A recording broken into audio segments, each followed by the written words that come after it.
Kabanata 1751. Nagbigay ng bagong pag-asa ang mga sinabi ni Rachel sa dalawang nawawalan na ng pag-asa na Sky Blue sect na disipulo. Nagsimula silang lumaban ng buong lakas sa kanilang depensa. Elder, pumasok na rin ba ang kanilang mga elder sa Paradise Secret Realm? Agad na natigilan ng mga High World sect na disipulo, at marami sa kanila ang pansamantalang tumigil sa pag-atake. Nakakatakot ang ideya na harapin ang elder ng ibang sekta dahil halos tiyak na magiging napakalakas ang sinumang maaaring maging elder. Imposible, dapat nagbibiro lang sila sa atin. Karaniwan, ang mga elder ay hindi bababa sa Royal Saints, at karamihan sa kanila ay mas mataas pa sa Level 1 o Level 2 Royal Saint, pagmumuni-muni ng isang High World sect na disipulo. Maliban kung ang elder na sinasabi nila ay isang alchemist. Mas makatwiran iyon. Karamihan sa mga alchemist ay may mas mababang attainment level at maaaring level 7 o 8 saint lang, pero ang kanilang kakayahan sa alchemy ay maaaring magbigay sa kanila ng status bilang elder. Hahaha, wala tayong dapat ikabahala. Baka makuha pa natin ang ilang kills, tawa ng isang level 8 saint nang marinig ang sinabi ng kasama. Sa halip na matakot sa pagdating ng Sky Blue sect elder, mas naging excited pa nga siya. Lumapit na si Severin sa kanila. Matindi niyang tiningnan ang mga ito at sinabi, kayong mga High World sect na disipulo ay talagang naghahanap ng kamatayan. Mayabang kayong manghimasok sa aming mga disipulo samantalang kalahati lang ng bilang ninyo sa mayroon kami. Tumawa ang isa sa High World sect na disipulo. Hindi mo ba alam na mas mahalaga ang magandang strategiya kaysa sa dami ng tao? Bukod pa rito, magkakahiwalay tayo pagpasok dito. Kung mahahanap namin ang iba naming kasapi at mabuo sa grupo ng 10 o higit pa, mapapatay namin ang sinumang makasalubong ng hindi nasasaktan. Ninitian ni Severin ng malamig at isinabog ang suntok. Lumitaw ang isang dambuhalang espiritual na tigre sa hangin. Umuugong ito ng malakas, na parang totoong tigre. Hindi biro ang kanyang kakayahan. Hindi ba ito Sky Grade medium rank technique? Hindi ko alam. Kaya bang gumawa ng ganitong bagay ang Sky Grade Techniques?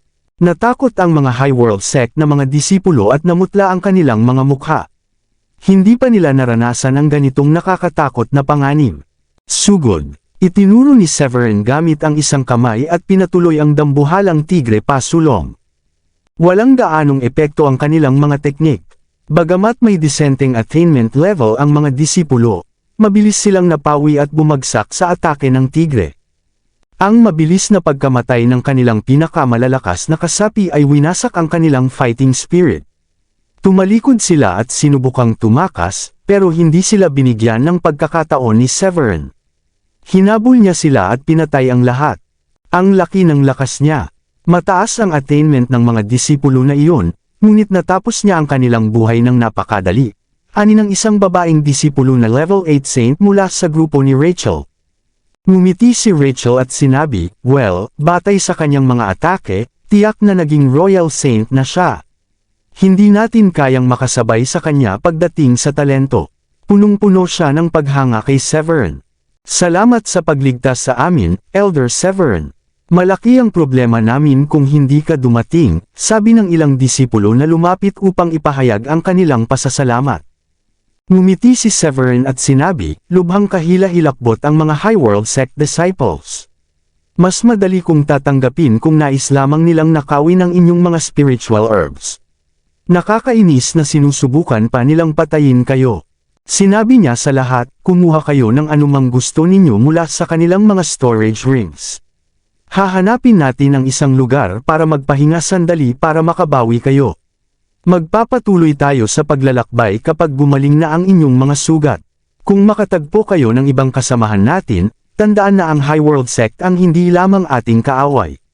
Dapat tretuhin din bilang kaaway ang mga disipulo ng Horizon sect. Dapat ba nating ituring na kaaway din ang mga disipulo ng Horizon sect? Ipinahayag ng ilang disipulo, kasama si Rachel, ang kanilang pagtataka. Matapos pumasok sa realm, bahagya lang nag-ingat si Severin sa mga disipulo ng Horizon sect, pero ang payo niya ngayon ay ituring silang tuwirang kaaway. Oo, ulit ni Severin. Dapat silang ituring na ganoon dahil tinitingnan din nila tayo sa parehong paraan. Sumali si Elsa sa pag-uusap ng may pagka-frustrate, hindi nyo pa siguro alam, pero nakatagpo ng aking master ang mga disipulo ng Horizon Sect kanina at agad nilang sinubukang patayin siya. Sinabi pa nila sa master ko na galing kay Frederick ang mga utos. Ikinwento ni Elsa ang buong pangyayari sa mga disipulo. Kinagat ni Rachel ang kanyang ngipin sa galit nang marinig ito. Hindi ko inasahan na magiging walang hiya ang young master ng Horizon Sect. Hindi ito nararapat sa kanyang katayuan bilang pinakamahusay sa kanyang henerasyon. Ngunit hindi rin natin masisisi si Miss Gilda. Sapat na ang kumalat na tsismis na sumira sa kanyang reputasyon, at ngayon pinapapatay pa ng kanyang mga disipulo niya tayo ng walang dahilan. Sino ba ang hindi magagalit? Idinagdag ng isa pang Sky Blue Sect disciple, oo. Nagpapasalamat ako na hindi siya pinakasalan ni Miss Gilda. Baka hindi na siya makahanap ng kaligayahan kung kailangan niyang makasama ang taong iyon habang buhay. Tumingin si Severin sa kanila at nag-isip sandali. Pagkatapos ay nagmungkahi, inirekomenda ko na hatiin kayo sa grupo ng 2 o 3 tao upang hanapin ang iba pa nating disipulo at ipaalam sa kanila ito. Mas maraming disipulo ang makakapag-ingat at hindi magiging biktima ng mga disipulo ng Horizon Sect. Nakita ng mga disipulo na makatwiran ang mungkahi ni Severin, at buong puso itong sinuportahan ni Rachel. Oo, dapat ipaalam natin sa anumang kasamahan na makasalubong natin para may bahagi ang impormasyon at mabawasan ang ating mga pagkalugi. Tumango si Severin at sinabi kay Rachel, "Maraming salamat, Rachel. Iiwan ko na iyon sa iyo. Si Elsa at ako ay magpapatuloy na. Haharapin namin ang anumang disipulo na mula sa Highworld Sect o Horizon Sect na makakasalubong namin sa daan." Sumagot si Rachel na may mainit na ngiti, "Walang anuman. Tungkulin natin ang magbantay sa isa't isa." Nagpatuloy sa paglalakbay sina Severin at Elsa sa kanilang flying swords, habang ang natitirang disipulo ay nagtipon ng nakuhang gamit at hinati sa kanilang mga sarili. Isang babaeng disipulo ang nagsabi ng may inggit, "Naiinggit talaga ako sa iyo, Rachel. Tinuturing ka ni Elder Severin bilang kaibigan." Idinagdag ng isa pang babaeng disipulo, "Oo, ako rin. Siguro mapapahimatay ako sa sobrang tuwa kung ituturing din ako ni Severin na kaibigan." Nagulat si Rachel sa kanilang mga komento. "Nakilala ko na siya sa normal na lipunan, kaya matagal ko na siyang kilala. Naging subordinate ko siya dati, pero iyon ay nakaraan na. Siguro kaibigan na kami ngayon. Naiinggit ako na marinig na matagal na kayong magkakilala. Panahon na para magsikap ka at makuha siya," sabi ng isa pang disipulo ng magaan at masiglang tono. Naiilang si Rachel at sumagot, "Huwag mong sabihing ganyan. Magkaibigan lang kami. Bukod dito, sa palagay ko wala akong gaanong tsansa dahil maraming babae ang nais makasama siya. Subukan mo lang, at mas magpursige. Hindi mo alam kung magtatagumpay ka balang araw," sagot ng female disciple na may ngiti. Samantala, sina Severin at Elsa ay nakalayo na ng ilang daang milya. Biglang sumiklab ang isang galit na ugong, at isang spirit beast na may attainment level na katumbas ng isang level 8 saint ang lumipad sa himpapawid. Naglalabas ito ng labis na marahas na aura. "Haha, sa impyerno ka." Tumawa si Severin at pinili na huwag makipagsagupaan sa spirit beast, na isang 2 ulo na firewolf. Sa halip, mabilis siyang nagbago ng direksyon at maingat na lumipad palampas sa dambuhalang hayop. Pagkatapos ng mabilis na pagbilis, naiwan niya ang humahabol sa likod. Napamangha si Elsa habang pinagmamasdan ang dambuhalang nilalang na sinusubukang abutin sila. Napakalaki ng 2 ulo na firewolf. Ilang dosenang talampakan ang taas nito. "Hindi ba ito sobra na?" sabi niya. Hindi madalas makatagpo ng ganoong makapangyarihang spirit beast sa labas, ngunit napakarami rito sa Paradise Secret Realm. "Malamang patay na ako kung nakatagpo ko ito ng mag-isa." Ngumiti si Severin at sinabi, "Napakadeterminado nito, kahit alam nitong hindi niya tayo mahahabol, patuloy pa rin siyang sumusunod sa likod." "Spirit beasts naman sila," puna ni Elsa. "Maaaring mas matalino sila kaysa ibang hayop, ngunit mas mababa pa rin ang talino nila kumpara sa tao.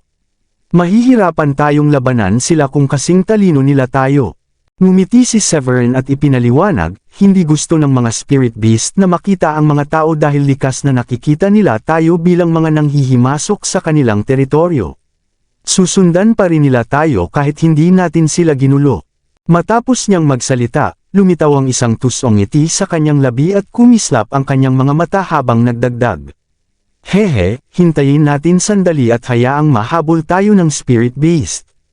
Naguluhan si Elsa sa desisyon ni Severin na hintayin ang nilalang na sumusunod sa kanila. Bakit pa tayo hihintay? Sayang lang ang oras, sabi niya. Ngumiti si Severin ng may tusong ngiti at ipinaliwanag, hindi naman. May higit sa 100 disipulo mula sa Horizon Sect sa unahan.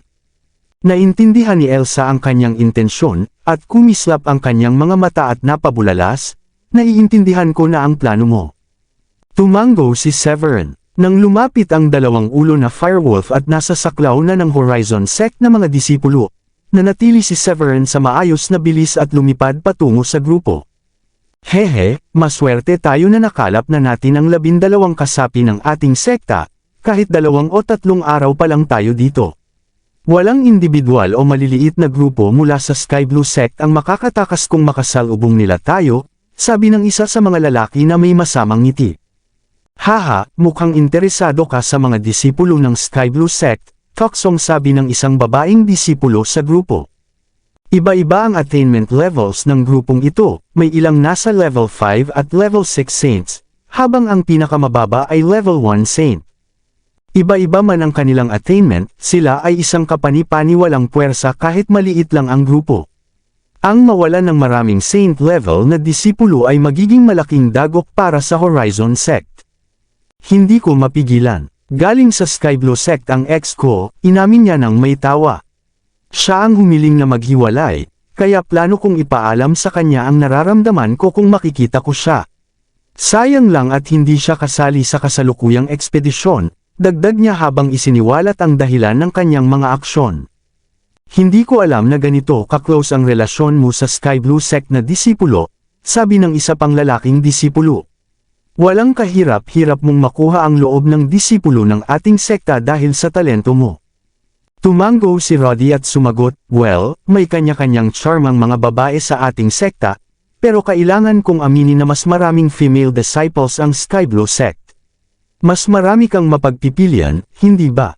Biglang sumabog ang isang malakas na ungol sa hangin, at nanginig ang lupa na parabang may isang malakas na nilalang na papalapit sa kanila. Mukhang hindi maganda ito, parang isang galit na spirit beast ang papunta sa atin, puna ng babaeng disipulo. Nagbago ang kanyang ekspresyon sa seryoso habang naramdaman ang matinding presensya. Mabilis siyang lumipad pataas at tumayo sa sanga ng mataas na puno para masuri ang pinagmulan ng gulo. Hindi ako makapaniwala, may hinahabol ang spirit beast na isang tao, at mukhang kasing lakas nito ang level 7 o level 8 saint. Nagtatangkang tumakas ang tao mula sa spirit beast, pero papunta siya sa direksyon natin. Sigaw niya ng may pangamba. Papunta sila rito. Sino ang ganitong pabaya? Nawalan ng composure ang iba at lumipad pataas. Mukhang isang tao mula sa Sky Blue Sect. Pero paano niya nagawa na ma-provoke ang ganitong malakas na spirit beast? Tanong ni Roddy na may madilim na ekspresyon. Nakakabaliw. Bakit pa nila dadalhin ang spirit beast diretso sa atin? Hindi nila alam na narito tayo, sabi ng isa pang babaeng disipulo. Papunta sila diretso sa atin. Takbo, ramdam ni Roddy na may mali. Kung ang tao sa unahan ay simpleng tumatakas lang, mas makatuwiran na zigzag at iwasan ang spirit beast. Ngunit hindi iyon ang kaso, diretso siya sa kanila. Bukod pa rito, lumilipad siya sa pabago-bagong bilis. Mabilis siya at pagkatapos bumabagal na parang hinihintay ang spirit beast. Mas parang sinasadya niyang i-provoke ang spirit beast kaysa tunay na tumakas. Ginagawa niya ito ng sadya. Napagtanto ni Roddy habang pinamumunuan ng grupo sa mabilis na pag-atras. Maraming salamat sa lahat ng sumusubaybay. Please subscribe and follow my YouTube and Facebook channel, Filipino Novel. Maraming salamat po. Kabanata 1755. Ang dambuhalang two-headed firewolf ay naglabas ng nakakatakot na ungol at bumuga ng apoy mula sa bibig sa isang hinga lamang.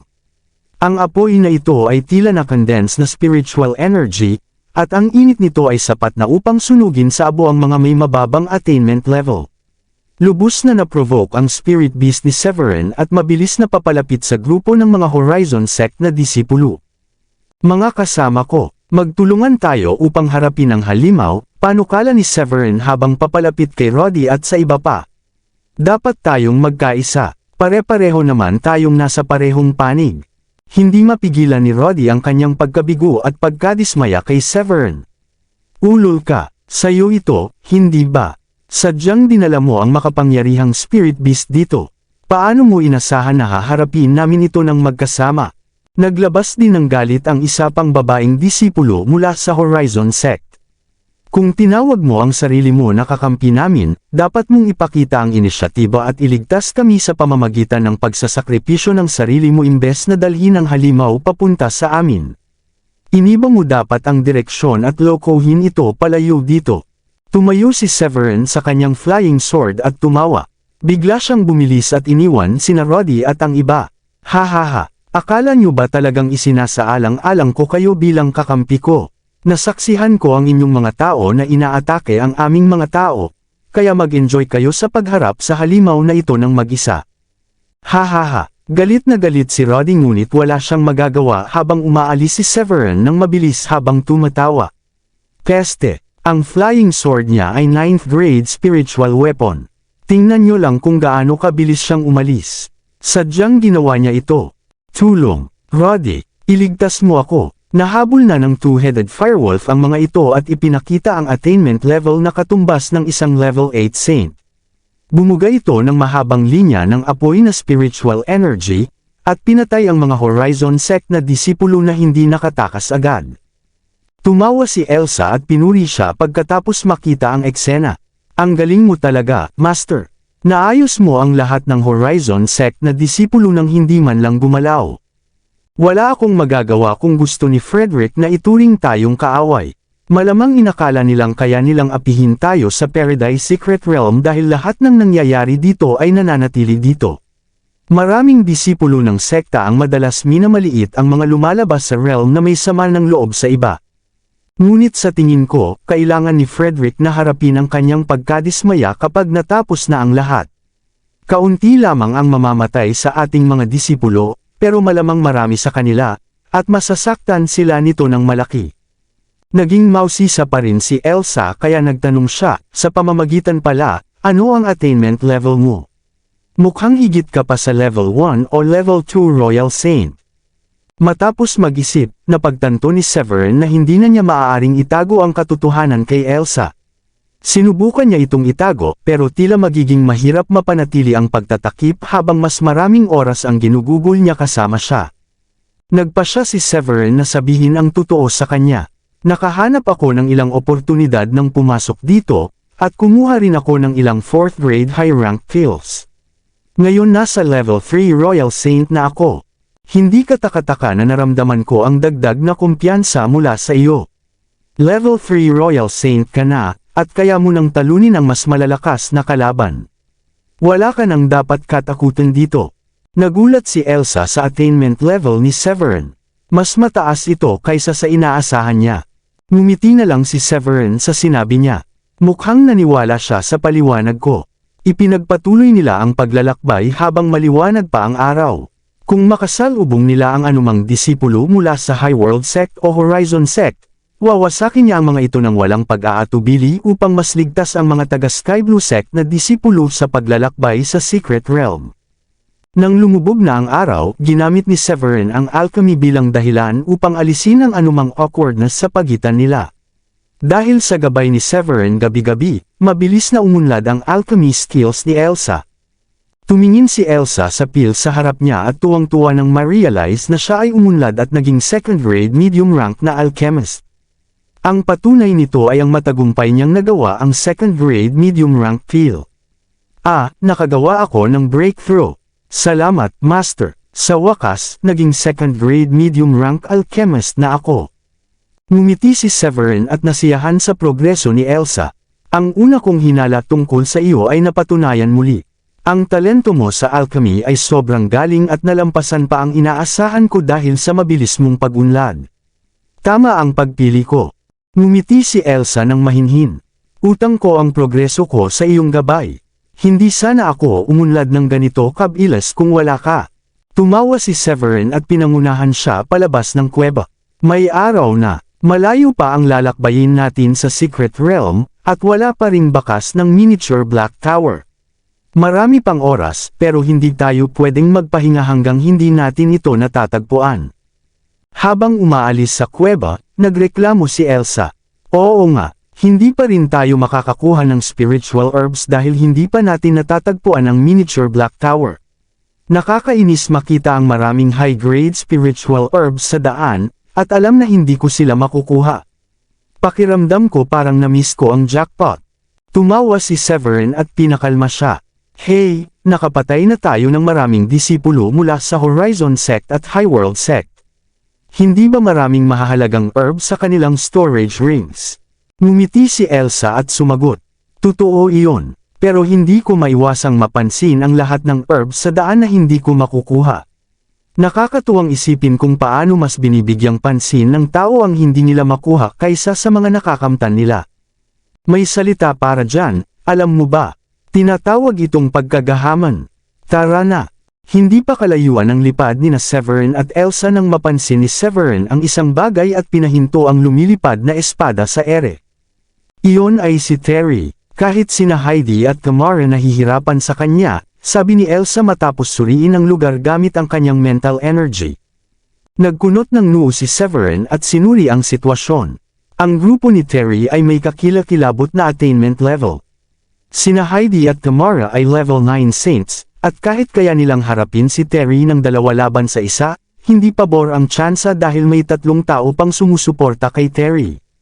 Pagkatapos ng kaunting paghinto, malamig niyang sinabi, panahon na para mamatay si Terry.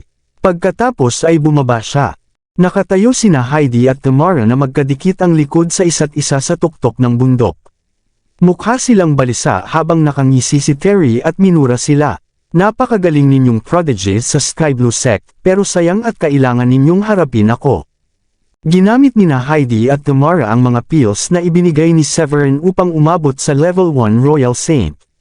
Akala nila ang breakthroughs na iyon ay magbibigay sa kanila ng kaunting kalayaan sa Paradise Secret Realm. Sa kanilang pagkabigla, natagpuan nila ang sarili sa isang mapanganib na sitwasyon. Masungit na sabi ni Tamara. Nahihirapan tayo ngayon dahil ang 3 kalalakihan na sumusuporta kay Terry ay level 1 Royal Saints din, at marahil mas malakas pa si Terry kaysa doon. Napahingal si Heidi, level 2 Royal Saint na ba si Terry? Pinili ni Terry na huwag tapusin agad sina Heidi at Tamara dahil naramdaman niyang mahina sila sa kasalukuyan. Mas pinili niyang sundan ang atake at ituring silang madaling biktima. Hehe, kasing ganda ninyo ang inyong husay. Siguro ganito talaga ang lahat ng talentado, di ba? Naging level 2 Royal Saint lang ako kahapon, at hindi ko pa rin ginamit ang buong lakas ko nung hinarap ko kayo kanina. Nag-alala akong baka aksidenteng mapatay ko kayo, at hindi yun magiging masaya, biro ni Terry. Nagpalitan ng tingin sina Heidi at Tamara, at lumubha ang kanilang ekspresyon sa kawalan ng pag-asa. Naiintindihan nila na pinanatili silang buhay upang makuha, at malinaw na alam nila kung ano ang balak ng 4 na lalaki sa kanila kapag nahuli sila. Ngumisi si Terry at sinabi, magaganda kayong prodigies mula sa Sky Blue Sect, at naiisip ko na kung gaano kalaking kasiyahan ang mararanasan ko kapag nakuha ko ang gusto ko mula sa mga Royal Saints na tulad ninyo. Sumingit ang isa pang lalaki ng may kasamaan. Tama ka, Terry, ang 2 babae ay marahil isa sa pinakamaganda sa kanilang sekta. Ngumisi si Terry at sinabi, malamang na hindi nila inasahan na mahuhulog sa atin. Haha. At sigurado akong hindi nyo inasahan na mahuhulog kayo sa akin. Isang tinig ang pumasok mula sa likod ni Terry. Nakatayo sina Severin at Elsa sa tabi ng isa't isa, at nakangisi sa grupo ni Terry. Elder Severin, sigaw ni Tamara na may pag-asa sa mukha. Ngunit nakakunot ang noo ni Heidi. Dapat ka nang umalis ka agad, Elder Severin. Mas mahalaga ang mga gawain mo. Bilang isa sa aming alchemist ng sekta, hindi namin kayang ipagsapalaran ang iyong buhay dito. Ibinahagi rin ni Tamara ang pag-aalala ni Heidi. Alam niya ang pag-asa ni Severin sa mga pills upang maabot ang kanyang kasalukuyang antas, at nagduda siya kung sapat ba ang karanasan niya sa labanan. Naniniwala silang hindi siya mas malakas sa kanila, kaya napakapanganib para sa isang katulad niya na harapin ang isang malakas na level 2 Royal Saint tulad ni Terry. Iwinagayway ni Severin ang kanyang kamay at pinalayo si Elsa sa kanyang lumilipad na espada. Hindi nila kayang labanan ka, kaya mas mabuti pang huwag ka nang makialam sa laban. Ako na ang bahala sa kanila. Elder Severin, mangyaring umatras. Level 2 Royal Saint na si Terry ngayon. Hindi mo siya matatalo. Nagmakaawa si Heidi kay Severin na umatras, at nag-aalala sa magiging kapalaran ng sekta kung siya ay mapapahamak. Bilang pangunahing responsable sa paghahanap ng miniature Black Tower at isa ring 4th grade high-rank alchemist, magiging malaking dagok sa sekta ang pagkamatay ni Severin. Nadama ni Severin ang kabutihang loob nila, ngunit tiniyak niya, huwag kayong mag-alala, ako ay isang lalaki, at hindi ako dapat manood lamang habang nasa panganib ang kapwa ko miyembro ng sekta. Magiging pagkatalo ito kung tatakbo ako at iiwan kayo. Bukod pa rito, kayo rin ay miyembro ng Sky Blue Sect. Haha, ang tapang mo. Mabilis na lumapit si Terry kay Severin. Pagkatapos ay sinabi niya sa kanyang mga kasama, kayong tatlo, pigilan ang dalawang babaeng ito. Ako na muna ang bahala sa lalaking ito at tutulungan ko kayo sa mga babae mamaya. Alam ni Terry ang kakayahan sa labanan ng kanyang mga kasama at batid niyang kulang sila sa kakayahang labanan kahit level 1 Royal Saints na. Ngunit nagtitiwala siya na kaya nilang pigilan sina Heidi at Tamara. Isang matabang kasapi ng grupo ni Terry ang nagsabi ng may kasamaan. Huwag kang mag-alala, Terry. Hindi makakatakas ang dalawang babaeng ito. Hindi ko inasahan na magiging mapagkalinga ka. Sayang lang, iyon lang ang meron ka. Ang puro yabang na walang ipinapakita ay magpapahamak lamang sa iyo, sabi ni Terry kay Severin na may ngisi. Sayang lang na hindi ka magandang babae. Wala akong magagawa kundi patayin ka. Ngunit ang dalagang kasama mo sigurado ay mapapakinabangan din namin. Haha, ngumisi si Severin at biro niya. Haha, wala kang ideya kung anong darating sa iyo, hindi ba? Nagdedelusyon ka kung inisip mo na magagawa mo ang gusto mo sa kanya. Ikinuyong niya ang kanyang kamao, at pinunong ito ng spiritual energy, at sumugod. Inabot niya si Terry at itinama ang suntok ng diretsyo. Impresibo ang bilis niya. Nagulat si Terry sa kahanga-hangang bilis ni Severin. Akala niya, ang mas mataas niyang antas ay pipigil kay Severin sa pag-atake, ngunit ginawa pa rin ito. At kung hindi yun nakakagulat, ang desisyon ni Severin na gamitin ang kanyang lakas na may kaunting spiritual energy lamang ang mas nakagulat pa sa kanya. Haha, ginagamit mo ang lakas ng katawan laban sa akin dahil kulang ka sa tamang teknik sa labanan. Pinapatawa mo ako. Isang level 1 Royal Saint na tulad mo ay hindi kailanman mananaig laban sa isang level 2 Royal Saint na tulad ko. Pangit na paniniwala ni Terry, sa tingin niya, walang silbi ang ginawa ni Severin. Sa susunod na sandali, nagtagpo ang kanilang mga kamao at nagdulot ng malakas na impact na umalangaw-ngaw sa paligid. Bang! Ang shockwave ay nagpagalaw sa mga puno at nagpasayaw ng mga dahon. Hindi ito pwedeng mangyari. Napalitan ang kumpiyansa ni Terry nang hindi paniniwala habang nilampasan siya ng napakalakas na puwersa ng suntok ni Severin. Para bang hindi matalo ang puwersang iyon. Anak ng tinapa, anong antas ng attainment niya? Mas malakas ng ilang ulit ang lakas niya kaysa sa akin, at hindi ito pakiramdam ng isang level 1 Royal Saint. Sigaw ni Terry habang itinulak pabalik. Ang napakalakas na lakas ay dumaan sa kanyang katawan, na napunit ang manggas ng kanyang damit at nahayag ang kanyang braso. Paano siya naging ganito kalakas? Nagpakahirap kay Terry na manatiling nakatayo, at nakaramdam ng mainit na likido sa kanyang lalamunan. Halos samuka siya dahil dito. Ngumiti lamang si Severin. Kailangan niyang itago ang kanyang tunay na antas sa ngayon, ngunit kaya niyang patayin si Terry sa loob lamang ng ilang segundo kung gagamitin niya ito. Pinilit niyang limitahan ang kanyang lakas sa antas ng level 3 Royal Saint, Alam na magtataas ng hinala kung malalaman ng iba na malapit na siyang umabot sa level 5 Royal Saint. Maaaring isipin ng iba na siya ang nakipagtalik kay Gilda, at masisira ang pagsisikap niyang itago ang katotohanan kasama si Woolrich. Kahit si Terry ay hindi makakatalo sa kanya. Nagulat ang tatlong level 1 Royal Saints na abala sa pagpigil kay Tamara at Heidi nang masaksihan ang tila tagumpay ni Severin. Nagawa kaya ni Elder Severin na makuha ang kalamangan? Ano na ang nangyayari? Ibig bang sabihin, hindi na siya level 1 Royal Saint? Maingat na umaasa si Heidi at lubos na nagulat sa nakita. Nakaramdam siya ng bagong pag-asa na maaaring magbago ang sitwasyon. Ngumiti si Elsa, "Huwag kang mag-alala, Heidi. Patay na si Terry. Wala siyang tsansa laban kay Master." Tumanggi si Terry sa paniniwala. Hinawakan niya ang espada at pinuno ito ng spiritual energy, at ang espada ay umikot. Kitang-kita na mataas ang kalidad ng sandata. Isang 8th grade na spiritual weapon. Hindi pangkaraniwan. Ngumiti si Severin habang hinahangaan ang sandata. Tiyak na nararapat kay Terry ang kanyang reputasyon bilang isang henyo na disipulo ng sekta kung kaya niyang magkaroon ng ganitong mahalagang kayamanan. Kabanata 1760. Ngumiti si Terry at tumingin sa flying sword sa paa ni Elsa. Sinabi niya, "Ang flying sword mo ay kahanga-hanga. Mukhang 9th grade spiritual weapon ito. Mapapasa na ito sa akin kapag napatay na kita." Tumugon si Severin, "Haha. Iyan din ang plano ko. Hindi mo ba talaga iniisip na matatalo mo ako? Sigurado akong may hinasa kang napakalakas na teknik sa katawan na nagpapalakas sa iyo higit sa antas mo," suri ni Terry.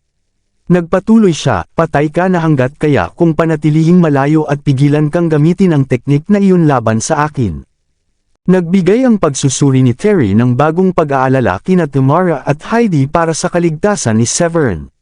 Sumasang-ayon sila sa pagsusuri ni Terry. Madalas naiiba ang realidad sa imahinasyon ng isang tao. Nakakatawa kay Severin ang sitwasyon dahil hindi pa napagtanto ni Terry ang tunay niyang antas. Ngunit hindi dapat ito nakakagulat.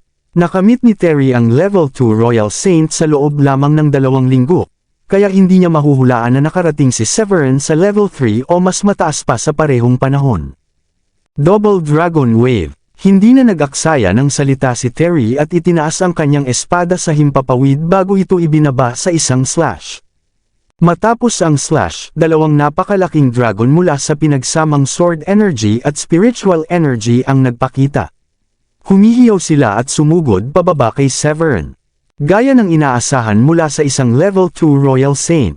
Tahimik na napatingin si Tamara kay Severin, at naramdaman niyang napakalakas ng atake para maiwasan lamang ito. Sinabi rin ni Heidi, ang kalidad ng skill na ito ay dapat sun grade. Gustong patayin ni Terry si Elder Severin sa isang galaw. Flame Slash. Habang hinarap ni Severin ang malalaking dragon, bahagyang kumislap sa kanyang mga mata ng dominasyon. Itinaas niya ang espada at pinutol ang dragon. Ang mabilis at malakas niyang slash ay tumagos sa hangin at umusad. Ang skill niya ay malinaw na mas mahina kaysa sa akin. Hindi nito kayang sirain ang aking dragon. Bilang isang henyo ng High World Sect at leader ng kanyang sekta na pumasok sa Paradise Secret Realm, pakiramdam niya ay nakita na niya ang kakayahan ni Severin at iniisip na ito ay mas mababa kaysa sa kanya.